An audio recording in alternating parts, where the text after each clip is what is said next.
سورہ الحج۔ اعوذ باللہ من الشیطان الرجیم، بسم اللہ الرحمن الرحیم۔ اللہ نہایت رحمت والے، بے حد رحم فرمانے والے کے نام سے۔ اے لوگوں، اپنے رب سے ڈرو، بے شک قیامت کا زلزلہ بڑی بھاری چیز ہے۔ جس دن تم اسے دیکھو گے تو ہر دودھ پلانے والی اس بچے سے غافل ہو جائے گی جس کو اس نے دودھ پلایا، اور ہر حاملہ اپنا حمل ڈال دے گی۔ اور اے مخاطب، تو لوگوں کو دیکھے گا گویا نشے میں ہیں، حالانکہ وہ نشے میں نہ ہوں گے، مگر اللہ کا عذاب بڑا سخت ہے۔ اور کچھ لوگ وہ ہیں جو اللہ کے بارے میں بغیر سمجھ بوجھ کے جھگڑتے ہیں اور ہر سرکش شیطان کے پیچھے لگ جاتے ہیں۔ جس شیطان پر مقدر ہو چکا کہ جو اس سے دوستی کرے گا تو یقیناً وہ شیطان اسے گمراہ کر دے گا اور بھڑکتی ہوئی آگ کے عذاب کی طرف اسے راہ دکھائے گا۔ اے لوگوں، اگر قیامت کے دن اٹھائے جانے میں تمہیں شک ہو تو اس حقیقت کو سامنے رکھ لو، بلا شبہ ہم نے تمہیں مٹی سے پیدا کیا، پھر نطفے سے، پھر خون بستہ سے، پھر گوشت کی بوٹی سے جو پوری شکل والی ہوتی ہے اور ادھوری بھی، تاکہ ہم اپنی قدرت کو تمہارے لیے ظاہر کر دیں۔ اور ہم جسے چاہتے ہیں ایک مدت مقررہ تک رحموں میں برقرار رکھتے ہیں، پھر بچہ بنا کر ہم تمہیں نکالتے ہیں، پھر ہم تمہاری پرورش کرتے ہیں تاکہ تم اپنی جوانی کو پہنچ جاؤ، اور تم میں سے کچھ لوگ پہلے ہی وفات پا جاتے ہیں، اور کچھ ایسے ہیں جو نکمی عمر کی طرف لوٹا دیے جاتے ہیں تاکہ وہ جاننے کے بعد بھی کچھ نہ جانے۔ اور اے مخاطب، تو زمین کو دیکھتا ہے کہ وہ خشک پڑی ہے، تو جب ہم نے اس پر پانی اتارا تو وہ تر و تازہ ہو گئی اور ابھر آئی، اور اس میں ہر قسم کا خوشنما سبزہ اگایا۔ یہ اس لیے ہے کہ اللہ ہی حق ہے، اور بے شک وہی مردوں کو جلاتا ہے اور جو چاہے اس پر قادر ہے۔ اور اس لیے کہ قیامت آنے والی ہے، اس میں کوئی شک نہیں، اور یہ کہ اللہ اٹھائے گا ان سب کو جو قبروں میں ہیں۔ اور لوگوں میں سے کوئی وہ ہے جو اللہ کے بارے میں جھگڑتا ہے، اس کے پاس نہ علم ہے اور نہ دلیل اور نہ کوئی روشن کتاب۔ وہ تکبر سے اپنی گردن اکڑائے ہوئے ہے تاکہ لوگوں کو اللہ کی راہ سے گمراہ کرے۔ اس کے لیے دنیا میں رسوائی ہے، اور قیامت کے دن ہم اسے جلانے والی آگ کا مزہ چکھائیں گے۔ اس وقت اس سے کہا جائے گا، یہ ان کاموں کا بدلہ ہے جو تیرے ہاتھوں نے آگے بھیجے، اور بے شک اللہ اپنے بندوں پر ظلم کرنے والا نہیں۔ اور لوگوں میں سے کوئی وہ ہے جو دل جمعی کے بغیر گویا کنارے پہ کھڑا ہوا اللہ کی بندگی کرتا ہے، پھر اگر اسے کوئی بھلائی نصیب ہو جائے تو وہ اس سے مطمئن ہو جائے، اور اگر اسے کوئی آزمائش پہنچے تو اپنے منہ کے بل دین سے پلٹ جائے۔ اس نے دنیا اور آخرت میں نقصان اٹھایا، یہی کھلا نقصان ہے۔ وہ اللہ کے سوا اس کی عبادت کرتا ہے جو اسے نہ ضرر پہنچا سکتا ہے اور نہ نفع، یہی دور کی گمراہی ہے۔ وہ اسے پوچھتا ہے جس کا نقصان زیادہ قریب ہے اس کے نفع سے، وہ کیا ہی برا دوست ہے اور کیا ہی برا ساتھی۔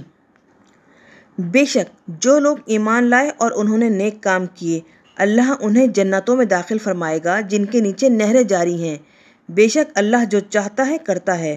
جو شخص رسول کی مدد آنے سے پہلے عداوت قلبی کے باعث گمان کرتا ہے کہ دنیا اور آخرت میں اللہ اپنے اس رسول کی مدد نہ فرمائے گا، تو وہ رسی کے ذریعے چھت سے لٹک جائے، پھر اپنے آپ کو پھانسی دے لے، پھر دیکھے کیا اس کی یہ تدبیر اس چیز کو دور کرے گی جو عداوت کی بنا پہ اسے غصے میں لائی ہے۔ جب یہ ناممکن ہے تو سمجھ لے کہ اس کی تدبیر خودکشی کے سوا کچھ نہیں۔ اور اسی طرح ہم نے قرآن کو نازل فرمایا کہ اس میں روشن آیتیں ہیں، اور بے شک اللہ جسے چاہتا ہے ہدایت فرماتا ہے۔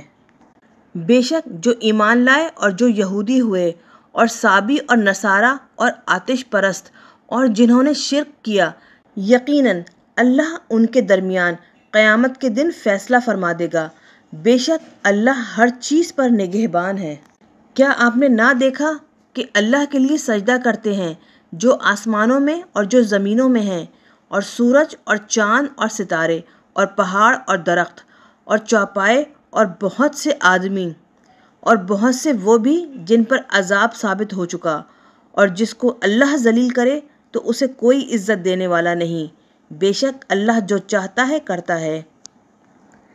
یہ دو فریق ہیں جنہوں نے اپنے رب کے بارے میں اختلاف کیا، تو جنہوں نے کفر کیا ان کے لیے آگ کے کپڑے تیار کر دیے گئے، ان کے سروں پر کھولتا ہوا پانی ڈالا جائے گا جس سے گل جائے گا جو کچھ ان کے پیٹوں میں ہے اور ان کی کھالیں بھی، اور ان کو مارنے کے لیے لوہے کے گرز ہوں گے۔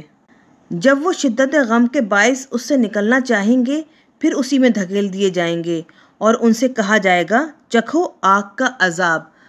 بے شک اللہ داخل فرمائے گا ان لوگوں کو جو ایمان لائے اور انہوں نے نیک کام کیے جنتوں میں جن کے نیچے نہریں جاری ہیں، ان میں سونے کے کنگن انہیں پہنائے جائیں گے اور موتی، اور وہاں ان کا لباس ریشم ہوگا۔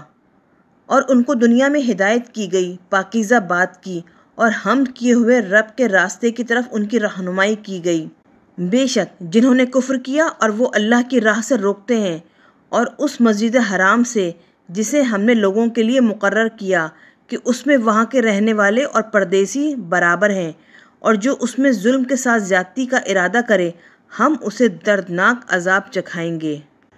اور یاد کیجیے جب ابراہیم کے لیے ہم نے کعبے کی جگہ متعین کر دی اور انہیں حکم دیا کہ میرے ساتھ کسی چیز کو شریک نہ ٹھہرانا اور پاک رکھنا میرے گھر کو طواف کرنے والوں اور قیام کرنے والوں اور رکوع سجدہ کرنے والوں کے لیے۔ اور اے ابراہیم لوگوں میں بلند آواز سے حج کا اعلان کر دیجئے کہ وہ آپ کے پاس پیادہ اور ہر دبلی اونٹنی پر آئیں گے، وہ اونٹنیاں جو ہر دور دراز راستے سے پہنچیں گی وہ آئیں گے تاکہ اپنے فائدے کے مقامات پر حاضر ہوں، اور مقررہ دنوں میں اللہ کا نام ان بے زبان مویشیوں کے ذبح کے وقت ذکر کریں جو اللہ نے انہیں دیے ہیں، تو ان میں سے خود بھی کھاؤ اور مصیبت زدہ محتاج کو بھی کھلاؤ۔ پھر وہ آنے والے اپنا میل کچیل دور کریں اور اللہ کے لیے اپنی منتیں پوری کریں اور اس قدیم گھر کا طواف کریں۔